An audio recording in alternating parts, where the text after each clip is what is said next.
Hello my dear viewers and privacy fans. Today I'm continuing recording their series of videos dedicated to website reviews. And I'm making these reviews in the light of privacy practices. So what I'm doing is analyzing different websites, different mobile apps, and show you the mistakes, privacy fails which I can find during such reviews, and for sure I will suggest the best way how to avoid such practices. In this video we'll talk about some kind of e-commerce website. I am not sure about the practices of this website as of now, but we will figure out it today. Please subscribe to my channel and make sure to watch this video until the end, because there will be a lot of different useful practices and useful moments on which I will stop today. So be sure not to miss anything important for your business and for your website. So let's begin, guys. So first of all, I will begin with reviewing the whole structure of the website. I will make first quick scrolling of the website main menu, and we'll understand what is the structure of the website, which sections does it have, and after this we will try to analyze each section step by step. So let's begin. As far as I understand, this is the first screen and we can see it right now. So this description about the website and about the business processes of the company, and you can see here that the company is engaged in some kind of wholesale. So this is like the first insight that we can see from this. We see here some buttons, and I'm sure that they can forward us to some other web pages and where we can find something interesting in terms of privacy practices. But as for now, we will omit this because we'll stop at this a bit later. Let's see the second screen. Okay, here we see some kind of description of processes of the company, or I suppose the processes of their business operations and maybe the process how this platform works. And you can see this like some order steps. And let's move to the next screen. Here I see some kind of review, maybe this like client's review. Yeah, I see this is a John, so maybe there is some kind of clients who made it and the company plays it on this website. And we also see another button to learn more about pricing and tariffs of the company. Let's move forward. Okay, here's some kind of images and pictures about the company's processes and again how the platform works, and also some pieces of information about the company's practices and about the platform's operations. Wholesale experience, this is the next screen we see here, and again to learn more about tariffs and pricing. We will do it a bit later this, and we will try to analyze whether we will find some pieces of personal data that are collected, and we will check this information for sure. Save hours each week, again another description of the practices of this platform, and again the same button.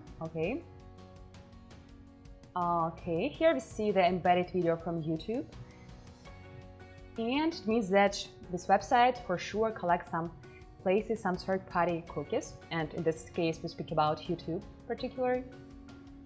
We'll not click on this to play this video because I guess that's like 5-minute review, as you might see, guys, about the processes of this platform, but we will do our analysis manually, so we will figure out everything by ourselves. We will not try to stop on this and try to save our time. So let's move forward. Integrations. Okay, this is the description that company has a pretty lot of integrations, as I might see right here. There's 6 of them, maybe even more, I don't know. It means that the company uses integrations in its business operations, and it means that this company or like this website owner, it shares some personal data of its users with these third-party platforms and integration tools which you see on the screen. At the same time, users will also need to consent to sharing their data from these integrated tools as well. So we will also pay attention whether a company do this or not. And we will also analyze the privacy policy in the light of having this information embedded in privacy practices of the company. Let's move forward. The next screen, and another, again, review of some customer of the company, I suppose so. Let's move again. Here we see two buttons to schedule a free discovery call and to learn more about the platform or about the company. And as usual, as every website has, this website also has some links to other web pages, solution, get help, social media links of the company, and we also see here the links to the privacy policy, to the terms of use of the company, use and resources. Okay, so this was a quick overview of the website, and now it's time to investigate and to research each menu, each web page step by step to understand which pieces of information every web page contains. And we will also need to figure out for which purposes the company might do this, because our task today and what we'll do next at the last step is analyzing privacy policy in order to check the accurateness of the information depicted in the privacy policy, and we will compare the existing privacy practices with actually the description that this privacy policy has. So let's move to the beginning. The first screen, and here we have some menus: products, solutions, resources, pricing, signing, and book a call. Let's begin from the first one, for products. As you might see, there is categorization of different clients or customers of the company, and we can click on the first one for brands. Let's try to investigate what we'll see here. And here we see the description of, again, for platforms of its, practices of how it operates, how it works. Some screenshots, some images about the platform, the description, another description, the description about secure payments, okay, integration with other apps, again, information about integration the company uses in its business operations, powerful sales and other reporting. And all this information actually belongs to the description of this platform, and as I suppose, the description of how brand can use this for their business practices and for their everyday business operations. Another information, the same information about integrations, frequently asked questions for sellers, for buyers, and the same button to book a demo. I will not click on this button right now, just because we can do it a bit later on from the main screen, right, where we have already seen this. So, as you see, on this page hasn't shown us any information about web forms or any other places where company might collect personal data. So it doesn't have any meaning for us. We can close this tab, and let's check also another category for retailers. I suppose their information might be something the same, but let's check it. For retailers, and we see again a lot of pieces of different information describing their practices of the company, and again the processes, how you can use this, and again book a demo. Okay, I understood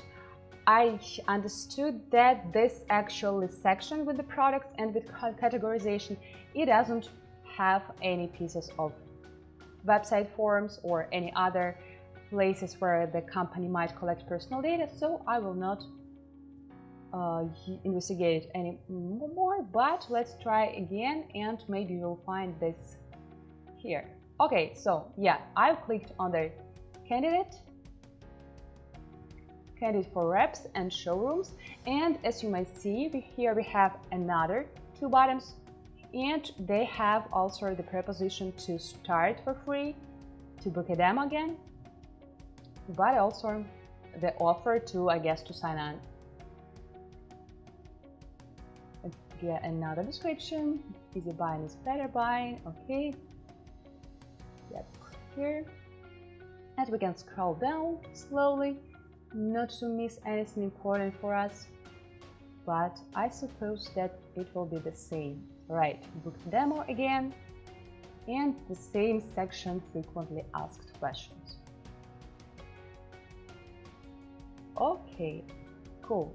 So, as we understood from this section, we have several buttons and all of them lead to the proposition to book a demo or get started for free, and maybe it's like the form to sign in on the company on this website or something similar. Okay, we can stop here and we'll try to investigate what we will see and what we will find by following this link.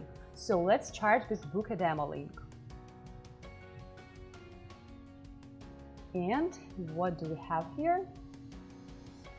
Right, okay, we see here the Calendly integration form, and the company uses Calendly as a third-party service provider to ensure their practices with booking their free calls.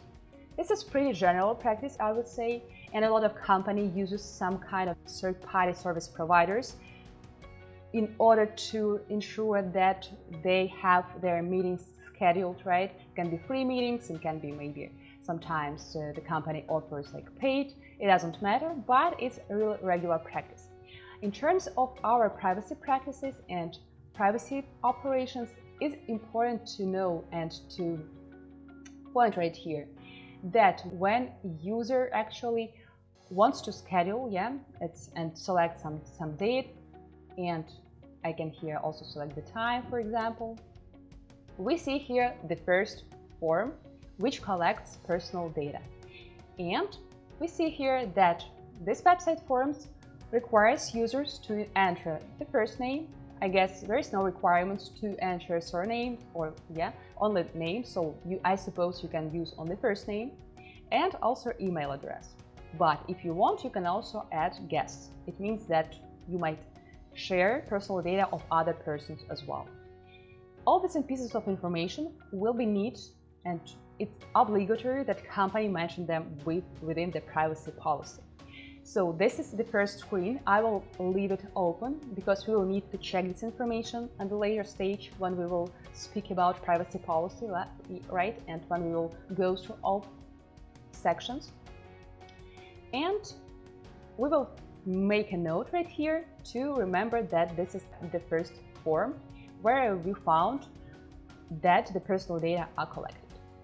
Another important moment here, and it's also really important to understand that in light of the fact that the company uses Calendly as its third-party service provider, it means that it serves in the role of data processor.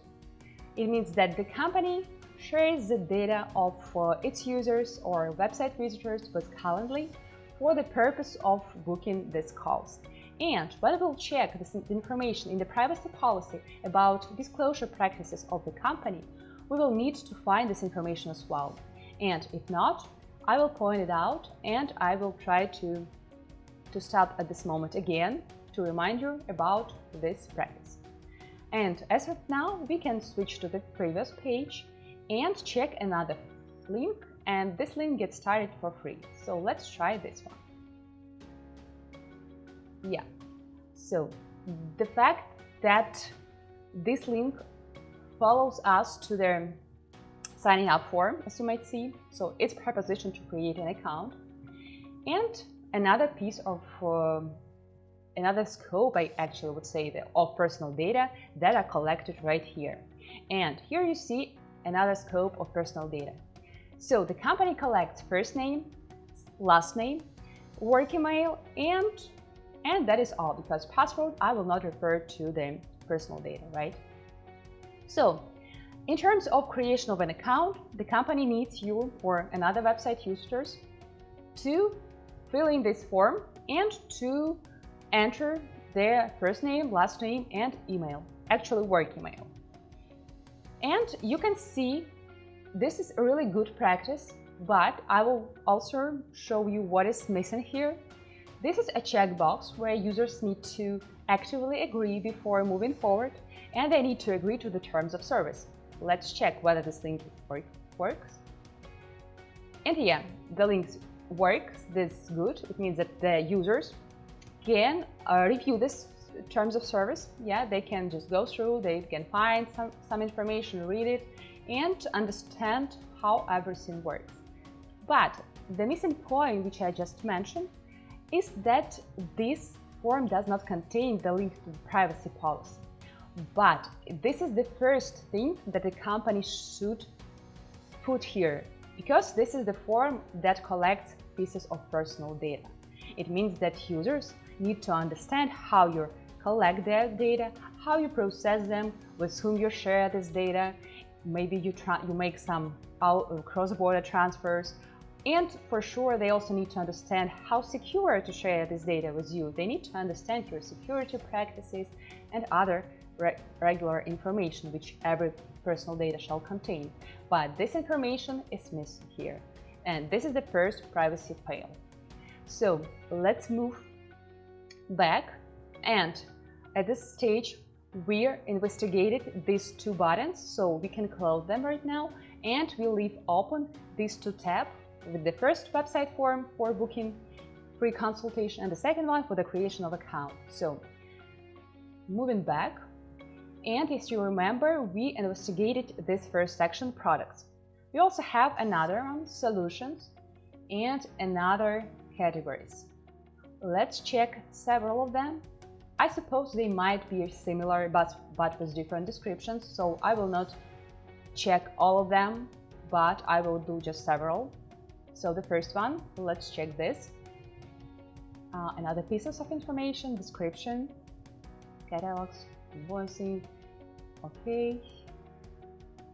The wholesale experience your buyers will love, and find out why button. Let's try to check this. The purpose, learn more, wholesale marketplace. Okay. Okay, and here we see the preposition with, actually not preposition, but this is description of the pricing, right? I guess we saw on the previous web page the information and a separate menu for discovering the pricing of the company. But here we see another form with the pricing and another preposition to schedule a free call. But this button we have already investigated. Book a demo, and that is all. So here we pressed on the button to learn more, yeah, and let me check and find out why, right? Again, we are on the same page, or maybe on the similar page, with another description about the advantages, I guess, of this platform and for benefits of working on this platform, and all other information about the practices of this platform. Right. The same, yeah, I saw the description earlier, and the same buttons, so yeah, the same information. We can close it. This button actually follows us to the blog section, because I see this some kind of article. Yeah, and here you may see categories. This is the sections of blog, and this is just an article.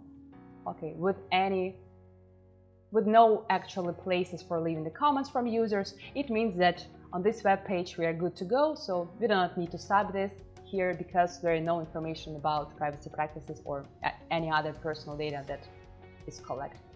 So close this one, and we can move back to our first screen. Okay, let's investigate what resources has. We have here features, and we have here integrations, wholesale guide. Oh, I just clicked on it. Okay, so let's check it. Again, book a demo and nothing more. So let's move back. Help Center also. Okay, Help Center, this is a collection of different articles describing, I suppose, different questions, maybe the most frequently asked questions of users or website visitors. And we can see here all articles, they just place here by category, nothing special in terms of privacy practices. So we can move back. And here we'll close this one and this one. Yeah, this is the same another maybe description, but with the same pieces of personal data. So close this one. Tools for growth. Okay, another button, but with the same purpose, to book a demo. And again, descriptions, information about integrations again. Okay guys, we have here features and here integrations. So I will close this tab with the features, but will leave open the tab with integrations because I will need to check the information about these practices within the privacy policy. So you may see here the description of all platforms with whom the company integrates. Yeah, right. Okay, right, cool. QuickBooks, right, Candidate, good. Yeah, and you can even request an integration. Maybe there is some kind of making a request, but let's try this. So this is the contact us form. This is pretty regular form and every website contains this. This is the way how users, website visitors can contact company with any questions, inquiries or comments they have. So you can find it, this form, right? Usually this link to the contact us form is embedded within the footer of the website. Maybe we will see it right here. Right, contact us, you may see it here, right. So we will not stop at this link again, so we will investigate it right now. So you can see here contact us form, and to make an inquiry to the company, you'll need to fill in the name, your email and subject of your letter, and a description of the message that you want to send. So this is another website forms, and it also collects personal data, but this time it collects personal data for other purpose. So when we will investigate the scope of purposes within the privacy policy of the company, we will also need to pay attention to this section to check whether this purpose is also embedded within the privacy policy. But at this stage, we have defined the scope of personal data and the purposes for doing this. So let's move back the first screen again, and we just investigate resources. We can move to the pricing. However, we have already seen this page before. Pricing, tires and pricing. This is, you can switch monthly pricing to annual pricing. Okay, and you may see this description of different packages with different options. You can again schedule a free discovery call. So this is made through embedded Calendly form, as we have already saw this. Yeah. Description of plan features, and what's next? Different descriptions embedded, right? And again, schedule a free discovery call. Okay. So what is important at this stage, guys, is that as this company is e-commerce platform, and this is the category of SaaS platforms because they have subscriptions, they work on a subscription basis, as you may see, right? And there is some other features that made me think that it's a SaaS platform. But what is important here is describe that the company also collects financial information about its users, about its customers. I cannot say for sure at this stage how do they do this. I mean, do they process them by themselves, or in most cases, most companies usually use third-party service providers to perform these actions. I mean, payment processing like Stripe, like PayPal, any other payment processors that you might think about. So I cannot say this for now, but this information that we see on this screen made me clear that the company does collect financial information as well. Let's move back to this screen, and only two buttons, I guess, left. This is sign in and book a call, but the book a call button we have already explored, we understood how it works, and sign in form we have also done this. Here we see again free discovery call. This is the same, learn more. I just made another quick scroll just to ensure that we haven't missed anything here. Tires pricing, right? Tires pricing again. YouTube video integrations, all this we checked already, and that is all. What is more important here, you can also see that there is such form. This is a chat within the website, and you may see that it doesn't work right now, but it means that the company also collects some pieces of information in order to contact customers to respond to their questions or comments that might arise during working with the website or just searching some information on the website. So it's some kind of like maybe even I don't know, but I cannot leave any message right now. So this window will be active only from 11 a.m. The really interesting issue is that I cannot even know at which time we are talking about, right? But it doesn't matter. It means only that the company also uses another third-party service providers, which guarantees and ensures customer support services. I don't know which one the company uses right here, but it seems similar to HubSpot, but I'm not sure. Anyway, another issue that we will need to check within the privacy policy is whether a company ensures and whether they place information about using another third-party service provider for working with customers, for responding to their inquiries, right? And in this form especially. Why is it important? Just let's stop here for a while, because when users will contact the companies through this form, they might share some pieces of personal data while they will describe their issue. They might share their names, some email addresses, some other information that even the company hasn't required, right? But the users might do this, and for sure all this correspondence and the content of this email, of this communication, they are stored by the company, but in this case they use a third-party processor. So it means that this processor also processes this data on their behalf and stores this information. So that's why I just wanted to make it clear for you. Let's close this tab. And what's next?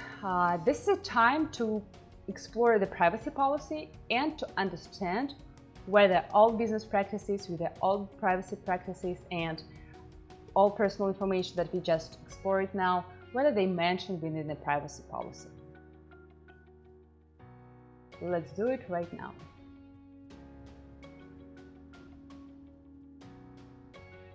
Okay, this is the privacy policy. Let's scroll down really quick to see that's the structure of it.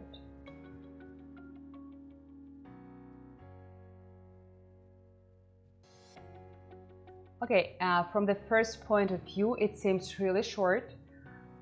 I cannot say for sure that it's like missing some points, but we will do it step by step. So let's try it. The first issue that I noticed is for sure last updated. So as you might see, the last date when this privacy policy was updated was in 2018. This is pretty long period, guys, because why is it important to update your privacy policy regularly?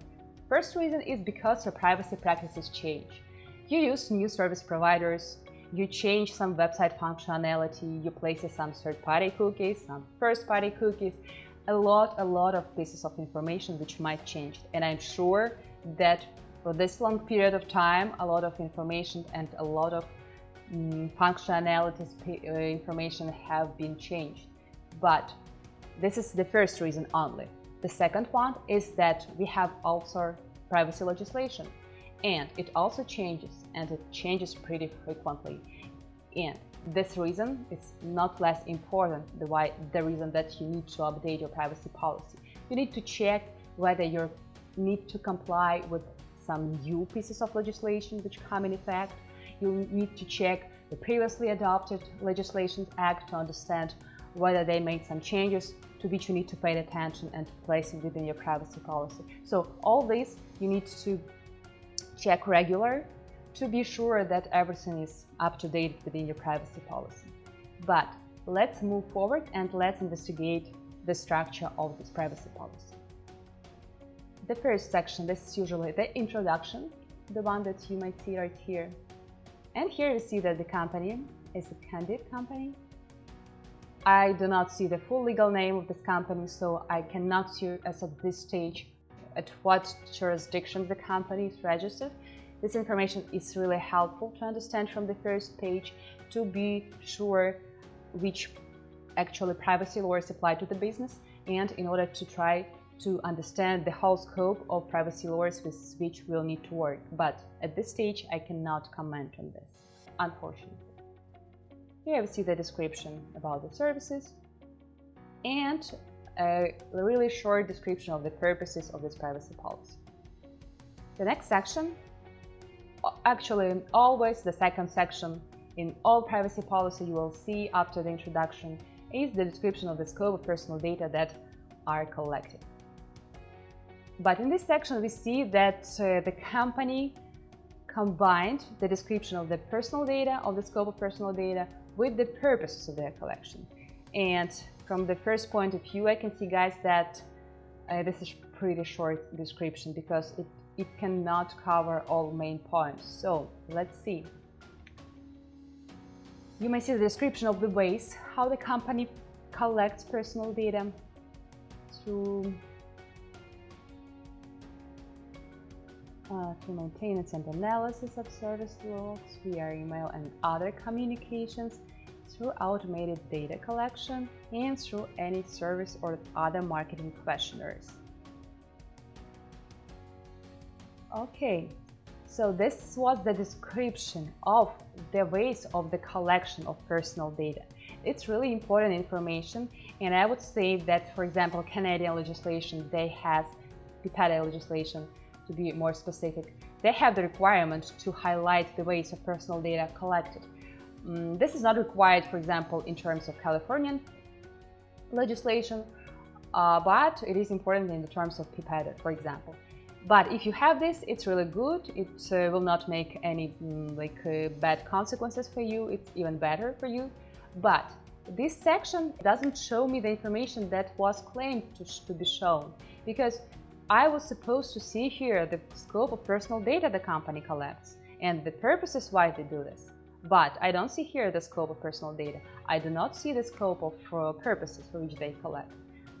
We will for sure check this later. We will check other sections and we'll try to analyze maybe some other sections have this information.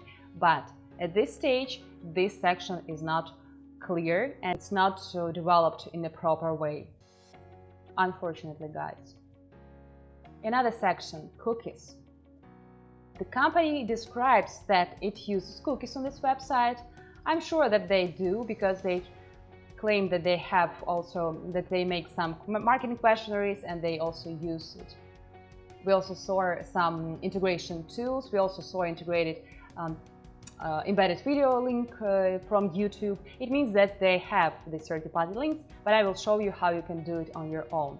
Here we can click on the cookies inside data, and in my case, Earl third-party cookies blocked by default, but I will unlock this as of now and reload this page. So let's see. Here you might see cookies and data side and 9 sites.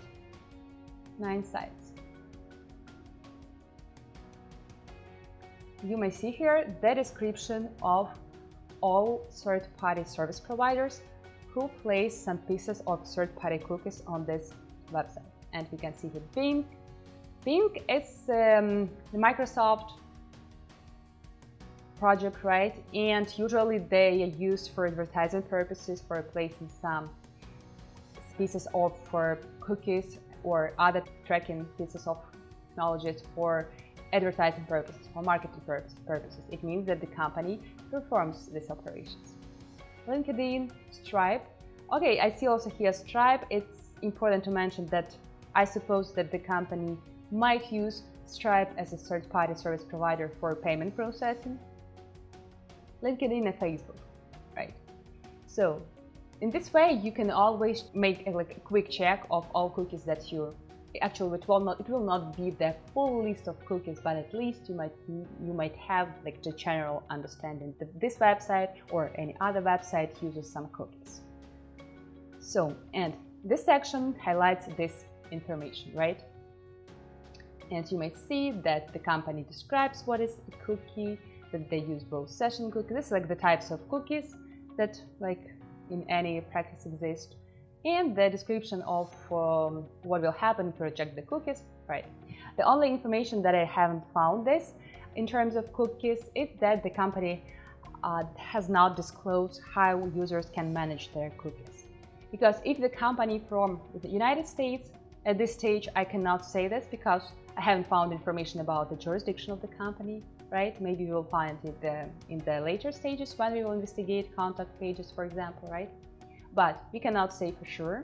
But in terms of United States legislation, in the terms of existing United States regional legislation, right? Regional pieces of law in privacy law, they do not have the requirements to place a cookie banner on the website, for example.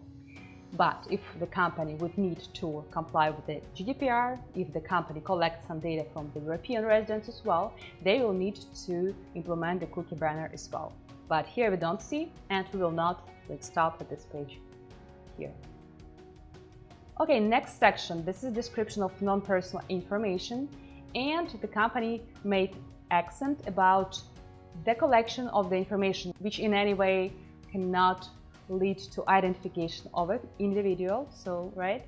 And it's some pieces of technical information in order to analyze site traffic, to improve site performance, and other technical reasons.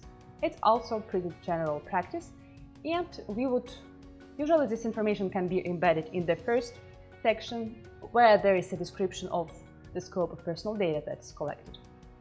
But it's not a mistake, so the company can do it this way, so we'll just move forward. Website analytics. The next section we see, and the company mentions the use of Google Analytics. How we can do this in other ways. So in the section where we describe, for example, our disclosure practices, we can mention this in one of our description of the categories of third-party service providers which the company uses. So when you describe, for example, the purposes, then you describe the disclosure practices and sharing practices, and you also make categorization of the third parties which the company which you use, right? And you can also place their analytics providers as well. And yeah, we can see here that you can opt out of this from Google Analytics settings. And all right, description before you can see right here. Okay. Right. Next section, embedded content from other websites. This is what I was talking about earlier. We saw the embedded video from YouTube, for example. We also source some integrations information, but I'm not sure whether there were links to third-party resources. But I will show you right now the information where we also see third-party resources and embedded content, right? Let me check. Okay, embedded from videos and articles. Right here, yeah, here we only can talk about embedded articles and embedded videos and some other pieces of information. Where it was, we saw articles. I remember this. Maybe view case study. Let's check. I don't remember. I remember this video, YouTube video for sure. Maybe even here something. Okay. Let's see what here. Study.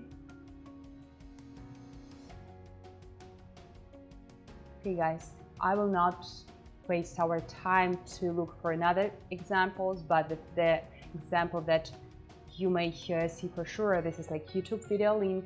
Maybe, I'm not sure, but sometimes it works like this way when actually the user sign ups or when they log in for the second time, when they an actual users or actual customers.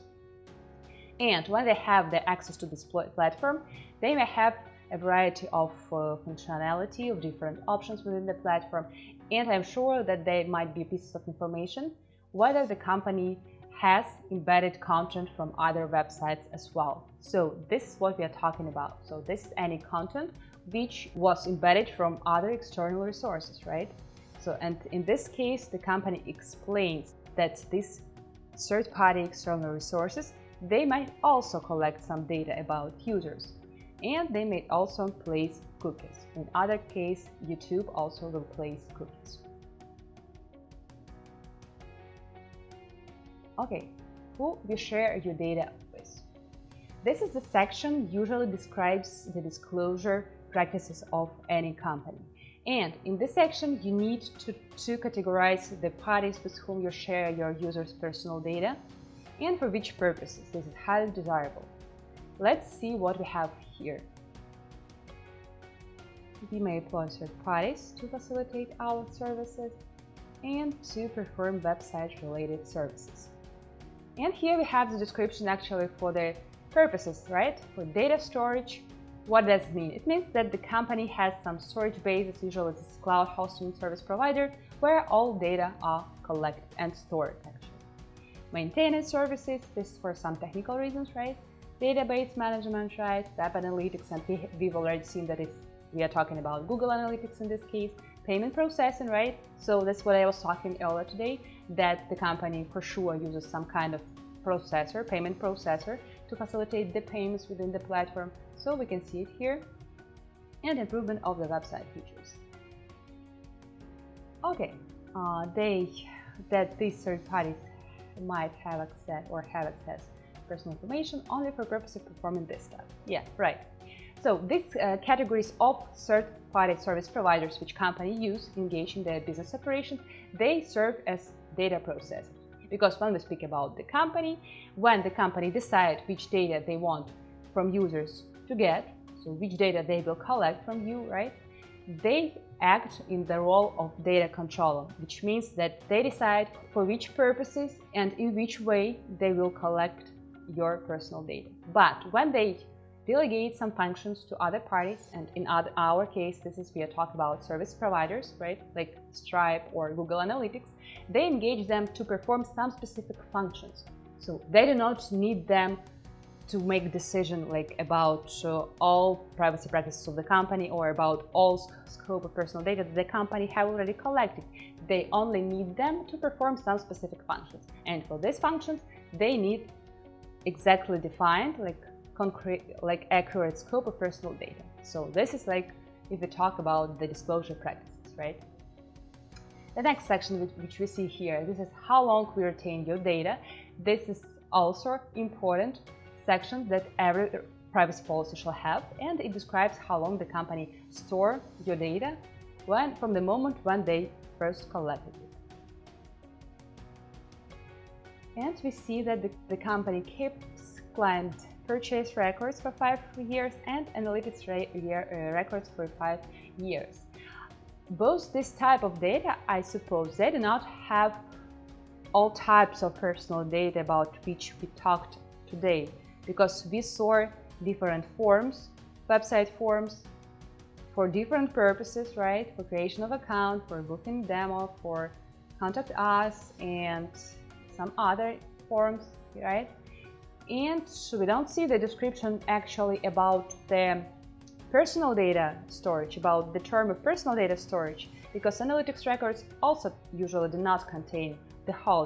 They usually contain technical data, sometimes on personal information about which the company described earlier, right? But the company didn't disclose information about the retention practices. And this is another privacy fail as well, because you need to inform your users for how long you will store their personal data. You may define this in the term of from the starting point to the point when you will remove their data from database or you delete, and sometimes company even describe how they do this, how they realize, because there are a lot of different ways of doing this. I will not stop at this because this is not the topic of our today's video, but again, this is the information which shall be included as well. Next section, where we send your data. This is a section about the storage and about the cross-border transfer of data. So usually if company works globally and offers its services or products to users across the globe, across the world, so they need to contain this section. They need to inform and make clear for users that, for example, that their data will be stored in other countries as well, or will be transferred for some purposes. So let's see what we have here.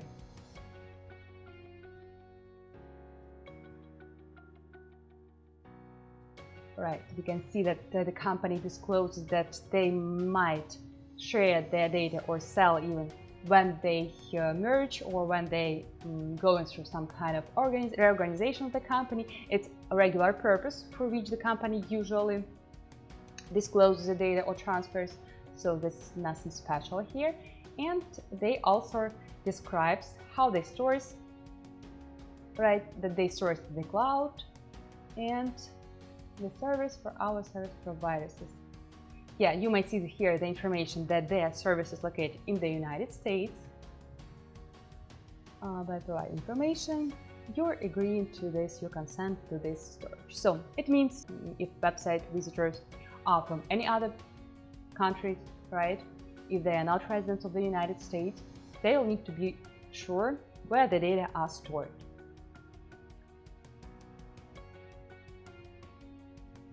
Right, what is next? How we protect your data.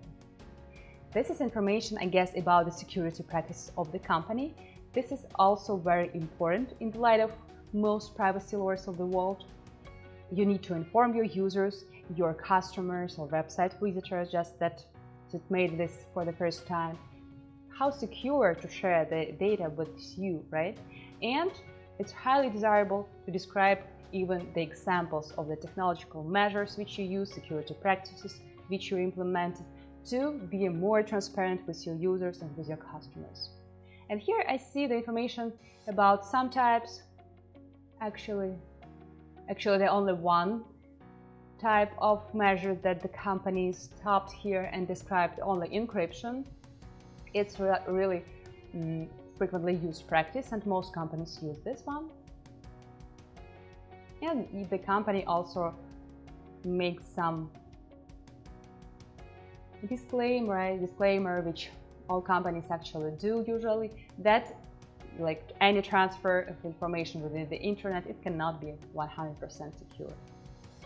But it's like too short description for sure, guys, because it's not enough for users to be clear about how secure to share their data with you. So you'll need to make more input here and to describe all types of measures that you have implemented within your practice. Next section, the rights you have over your data. So usually the section describes all pieces of privacy rights which you can realize, which you can require from the company to, right?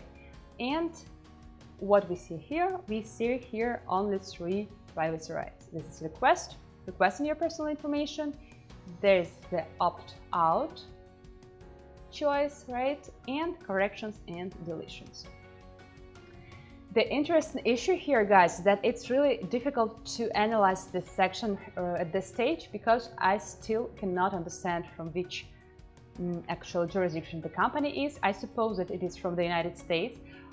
Taking into account the fact that they store the data within the United States, right? And they mentioned this in the earlier sections.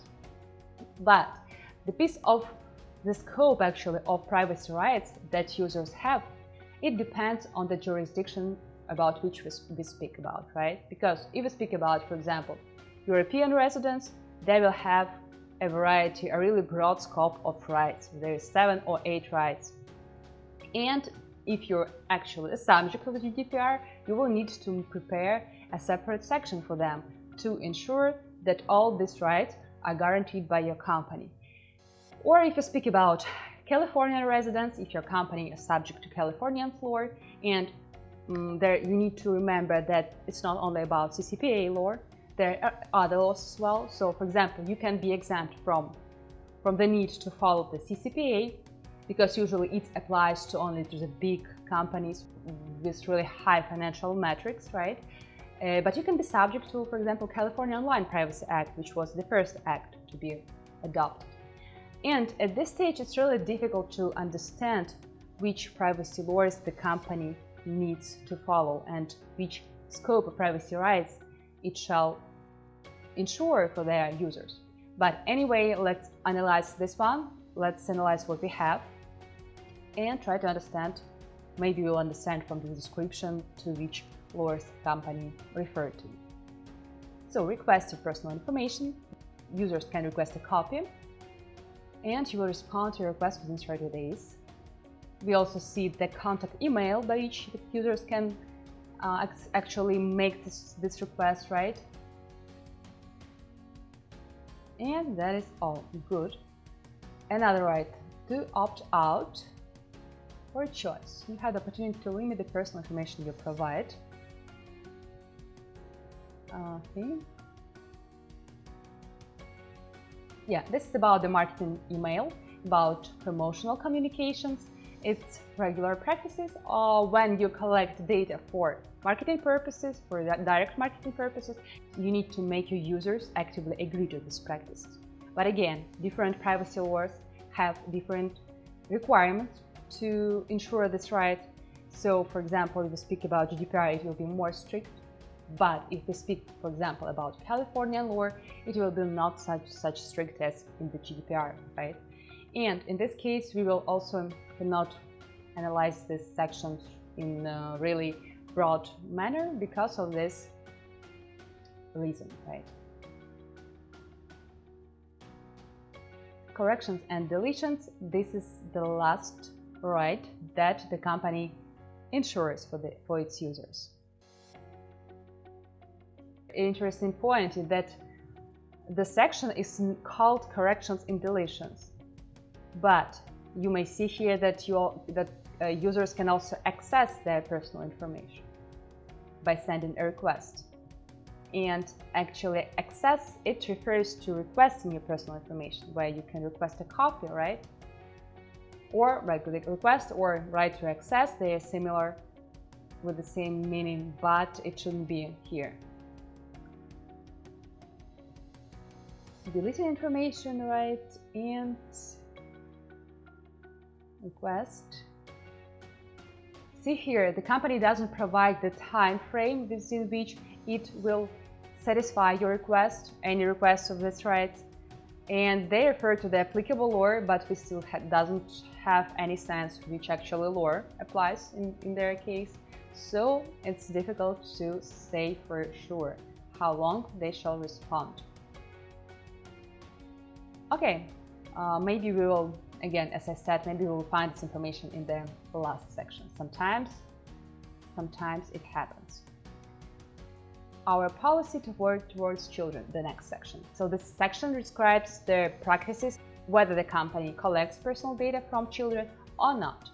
And you can see here that the company claims that their website, their platform is not directed towards children under 18. It means that their audience is only adults, right? This is good because if the company would need to, for example, to follow federal legislation of the protection of children data, they would need to implement stricter practices within their security practices as well. That's why it makes it easier for them to implement some practices, right? You can see here that the company also claims that they doesn't collect information from children under 13. And this information helps me to make another clear observation about the jurisdiction of the company. So now we understand that the company is from the United States because the data from children under 13 cannot be collected without the parent consent. It is the requirement of federal law of the United States. So we can say for clear that the company is from the United States, but still do not understand from which state. Okay, Good. And we can see the next section, this legal disclaimer. Okay, reserve the right to disclose your personal information as required by law and when it's necessary for judicial proceeding, right? And the description that the website contains links to other sites, right? That's really interesting structure guide, because usually the sections, they are called in other ways. For example, if we speak about placing some links to other websites, you can mention that we speak about third-party links and that the company does not guarantee the security of these links and that it's not responsible for the practices of these companies. But here we see all information collected in one place, and it's difficult to understand to which actually purposes does it serve, right? But it's actually not even a disclaimer. This is the description of some practices of the company. And the fact that the company might disclose personal information as required by law or to comply with judicial proceedings or court order, this is a requirement of the law, so it's not a legal disclaimer. The company, in the case where the company needs to do something when it is like required by law, right, by applicable law, it's made it's compulsory for the company. It doesn't. It's not even a disclaimer. So, and usually such kind of information is also embedded within their disclosure practices or within their sharing practices, right? Where we describe all purposes of sharing this information.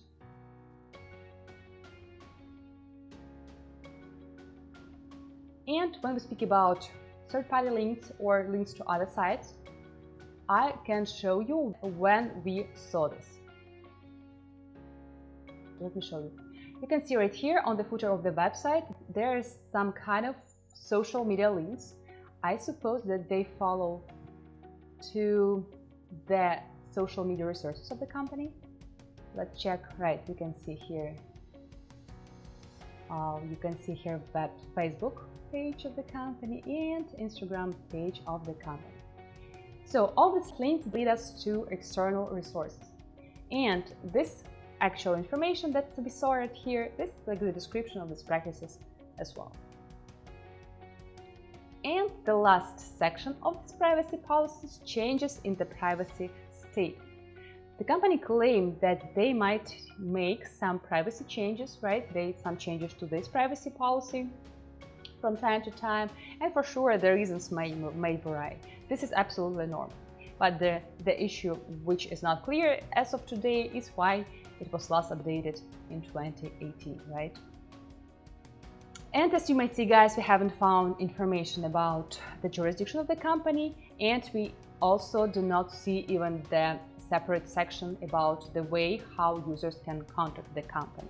We saw information that the company has email address by which users can send their privacy requests to exercise their rights, but there's no separate form for this, and for sure there are no other means of connection, so only one email address.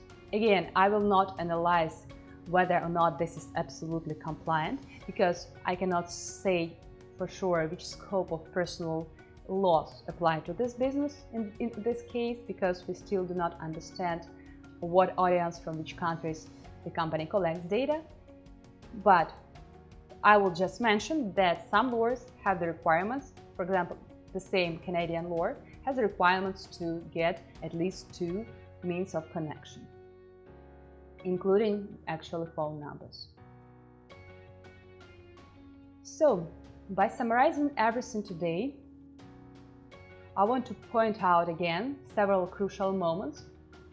First of all, the company doesn't state the scope of personal data which they collect from this website, from this platform, from actually in its business operations. We saw a lot of information today. We investigated and we found a lot of website forms where the company collected this data, but the company omitted this information, and this is a first really big privacy fail. Another fail, actually we haven't found information about the purposes of collection of personal data, which means how the company, for which purposes the company uses. So why do they need this information, right? But during our investigation today, we explored these purposes. We just tried to guess, but it was pretty clear for which purposes the company collects this data. There is no information as well. Another issue which we analyzed today is the scope of privacy rights. It also needs revision because at this stage we still do not understand from which state the company is, and we cannot understand which privacy laws apply to this company. That's why it's also this section with the personal data, with the privacy rights, also needs revision. And also, as you might see, the description of the disclosure practices also is not clear. A lot of information was omitted, information about other ways of sharing practices. The company didn't structure it in a proper way to make it easier for users to analyze all these practices step by step, to analyze all scope for third-party entities with whom the company shares this data. So all this information was just mixed in a really ridiculous way. And there is no contact form, as we remember, and no information about the legal owner of this website. And just to summarize again, to make a final point, that you also need to update your privacy policy regularly. For sure, this is really one of the most important advice. And the reason why it is important, I have already highlighted earlier today. So do not forget to do it in your business operations, not to make the same mistake in your business. So guys, this is all for today. I believe that this time you find something helpful for your business as well. And for sure, I really believe that you will not make the same mistakes in your privacy practices on your website. And if you need my help, or maybe you want me to investigate your website and to give you some guidelines about some missing points that you might have. But if you want to see your website next in this website review, you can leave the link to your website or to your website resource or another, maybe a mobile app, in the comment to this video. And I will try to contact you and help you as well. Be sure to subscribe to my channel and thumb ups. I hope you like this video, and share this video with your friends, with other persons to whom it might be interest. And I will see you and I will wait you in my next videos. Bye guys!